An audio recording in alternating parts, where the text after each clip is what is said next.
क्या आपने कभी सोचा है कि नर और मादा कॉकरोच का मिलन कैसे होता है? और मादा कॉकरोच अपने बच्चों को किस खास तरीके से जन्म देती है? और सबसे चौंकाने वाली बात, कॉकरोच की खेती करके लाखों नहीं, बल्कि करोड़ों रुपए कैसे कमाए जा सकते हैं? आपको इन छोटे लेकिन दिलचस्प जीवों की रहस्यमय दुनिया में ले चलते हैं। अगर किसी कॉकरोच का सिर कट जाए, फिर भी वह कुछ हफ्तों तक जीवित रह सकता है, क्योंकि वे सांस नाक की बजाय अपनी छाती और पेट पे बने हुए छोटे छोटे छिद्र से लेता है। लेकिन वह सिर कटने से इसलिए मर जाता है क्योंकि वह मुंह के बिना खाना नहीं खा सकता, इसलिए वह कुछ दिनों में भूख से मर जाता है। वैसे तो दुनिया भर में कॉकरोच की 4,600 से अधिक प्रजातियां पाई जाती हैं, लेकिन लगभग सिर्फ 30 जितनी ही कॉकरोच की प्रजातियां मानव निवास के आसपास पाई जाती हैं। सोचिए, पूरी की पूरी 4,600 जितनी प्रजातियां हमारे घरों में देखने को मिलती तो हमारा क्या होता? कॉकरोच को गर्म और नमी भरा वातावरण बेहद पसंद होता है। इसलिए ये अक्सर रेस्टोरेंट्स, किचन, गंदे स्थानों में पाए जाते हैं, जहां इन्हें अपने लिए आदर्श परिस्थितियां मिलती हैं। नर और मादा कॉकरोच की मिलन और बच्चों को जन्म देने की प्रक्रिया वाकई बेहद अजीब और रोचक है। अगर आपको यह प्रक्रिया पसंद आए, तो हमारे पेज को जरूर फॉलो करें।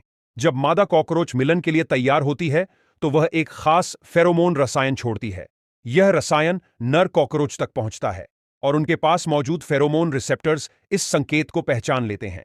जैसे ही यह संकेत मिलता है, नर कॉकरोच मादा की ओर दौड़ता है, मानो उसे कोई अदृश्य शक्ति खींच रही हो।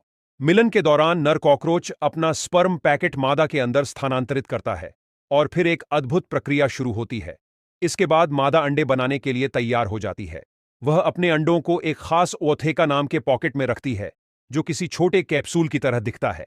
यह पॉकेट अंडों को बाहरी खतरों से भी बचाता है। इस एक पॉकेट में 20 से 50 अंडे हो सकते हैं।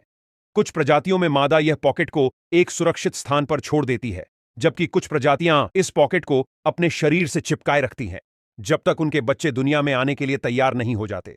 कुछ दिनों या हफ्तों के बाद, जब अंडों से छोटे छोटे कॉकरोच के बच्चे बाहर आते हैं, तो उन्हें निम्फ्स कहा जाता है। यह कहानी यहीं खत्म नहीं होती, बल्कि यहीं से शुरू होती है एक नई यात्रा। निम्फ्स की त्वचा मुलायम और पारदर्शी होती है। त्वचा को मजबूत और सुरक्षित बनाने के लिए उन्हें अपने जीवन के शुरुआती दिनों में इसे कई बार बदलना पड़ता है। ठीक वैसे ही जैसे एक सांप अपनी केचुली बदलता है, निम्फ्स भी अपनी त्वचा को मोल्टिंग प्रक्रिया के जरिए बार बार बदलते हैं।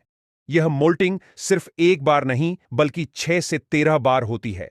जानिए कॉकरोच की खेती से जुड़े कुछ ऐसे रहस्य जिन्हें जानकर आपके होश उड़ जाएंगे। चीन में कॉकरोच की खेती एक बड़ा उद्योग बन गया है। चीन में सैकड़ों फार्म हैं, जहां लाखों की संख्या में कॉकरोच पाले जाते हैं। ऐसे फार्मों में विशाल टैंक और कमरे बनाए गए हैं,